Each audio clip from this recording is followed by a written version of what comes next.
long. Gone. Home run, O'Neal Cruz.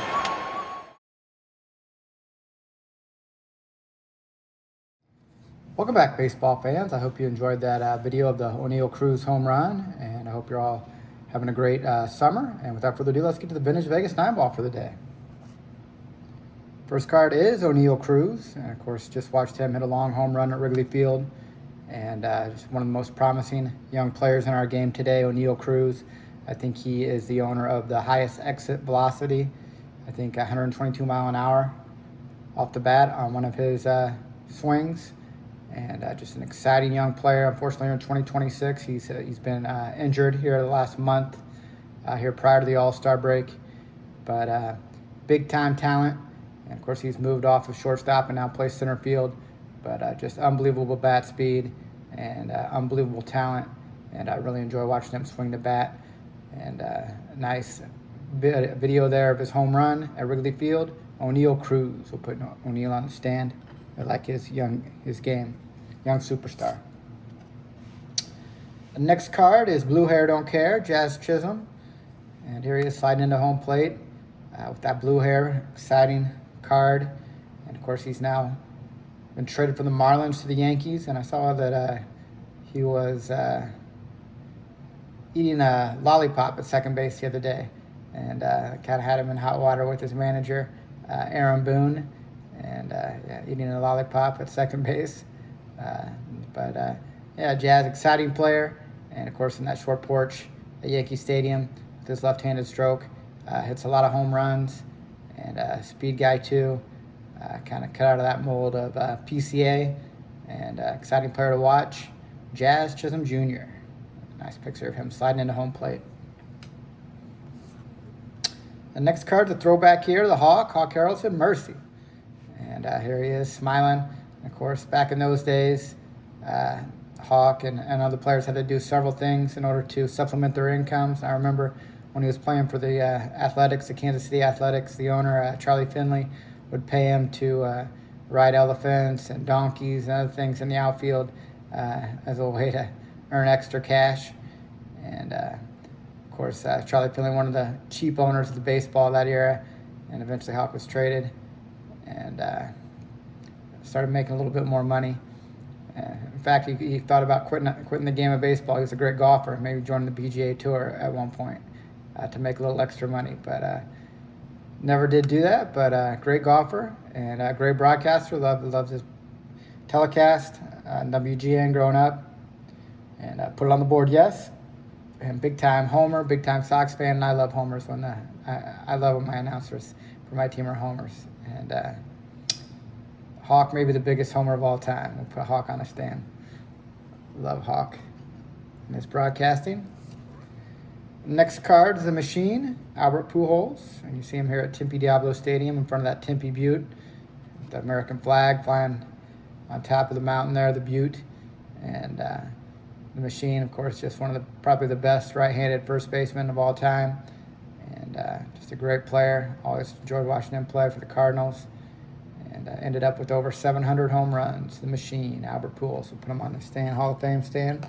Machine. The next card is the Expos here, team card. It says, what does it say? Los Grandes Itoles.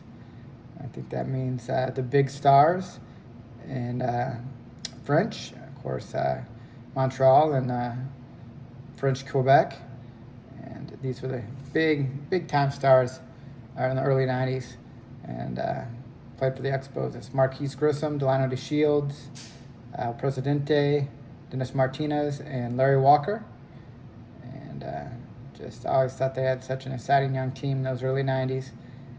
And I think they were on their way before the strike in 1994 to making the playoffs. But they, unfortunately, that season got shut down and canceled. But here they are. Les Grandes Etoiles, the French Expos. The next card is a Bo Belinsky. Of course, Bo Belinsky, famous here in Las Vegas. He ended his days here in Las Vegas, retired here in Las Vegas, and was It's a big card salesman of the community here, and he's actually buried right down the street from my house, across from the airport. And yeah, I've been out to see his grave. And of course, Bo Belinsky, kind of like the Johnny Manziel of his era, a big partier, had a lot of talent, but kind of didn't live up to the hype. He was too busy chasing women and drinking booze. Of course, when he moved to Las Vegas, he was born again. And funny he moved to Las Vegas to become born again. But yeah, Bo Belinsky, he is the first player to throw a no-hitter in Chavez Ravine. He did that for the Angels when they started playing there before their stadium, Angel Stadium, was built. And yeah, first no-hitter in Chavez Ravine history, Bo Belinsky, buried right down the street here on Eastern Avenue across from the airport. Bo Belinsky, we'll put him on a Las Vegas stand in front of VEGASTILTSKIN for his Vegas ties. Here's another guy with big Vegas ties, Bryce Harper. Of course, he's from Las Vegas, and you see him here with that Philly Fanatic bat. And I saw he participated in the Home Run Derby the other night. And I think he participated in it. I'm not sure. I didn't catch it, but he usually participates in it. I know Schwarber was in it. I saw he was in the finals against Jordan Walker. And Jordan Walker won this year's Home Run Derby 2026, so congratulations to him. And here's Bryce Harper, the Philly Fanatic bat. Las Vegas legend. We'll put him in front of VEGASTILTSKIN as well. Bryce Harper. Next guy is another guy with a smooth left-handed stroke. Fresh Foundations. This is Riley Green for the Tigers. That's a Metal Universe card, Skybox. And it's a sharp-looking card. And Riley Green, one of the best young hitters in the game for the Tigers. And what's it say here on the back? An outfielder from Orlando, Florida. Green, Wild Scouts, enough to be selected 5th overall by Detroit in the 2019 draft. And his fluid swings quickly adapted to the pro level. And it definitely has. He's intimidating bat in the middle of that Detroit Tiger order. Riley Green, nice looking card. Next card here is a Danny Goodwin, and Danny Goodwin, he's famous for being selected 1st overall in 2 separate drafts in the 1970s. I think in the early 70s, the White Sox selected him number 1 overall, and he decided he wanted to go to college, so he went to Southern University and started there. And then when he graduated, was drafted again number 1 overall by the Angels. And amazing, he never developed into the star that everybody thought he was going to be, a can't-miss prospect. And funny thing is, you see him here as a catcher, but then when he got to the big leagues, he never did anything but DH. And yeah, he was a catcher by trade, but his time in the big leagues, he never did do anything but DH. I guess he just wasn't proficient defensively. And unfortunately, that carried over to his offense as well. Never put up those big numbers everybody forecasted him to do. And but he'll always be famous for being drafted number 1 overall twice in the 1970s. Danny Goodwin. Great stash.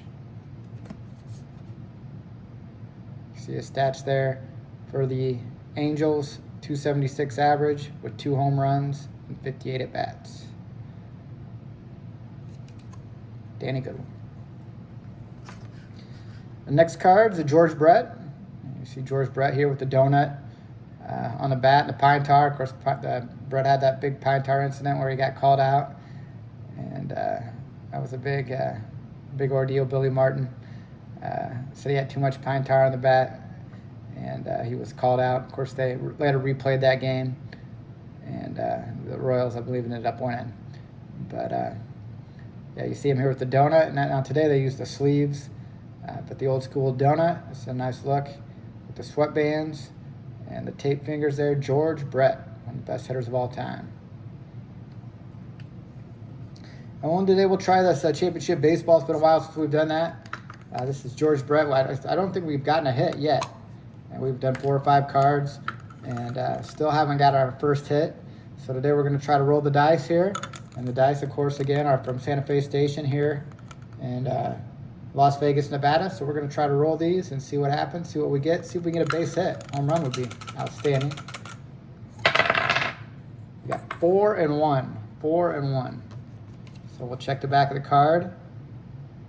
4-1, out. Ground out to shortstop. So it's still unbelievable we can't get a hit in this game. I'm starting to think I'd have to look at these cards a little closer if they're all outs. But yeah, we still haven't got a hit. We're like 0 for 5.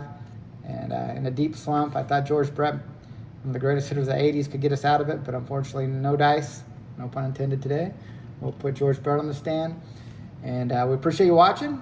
And take care. And God bless.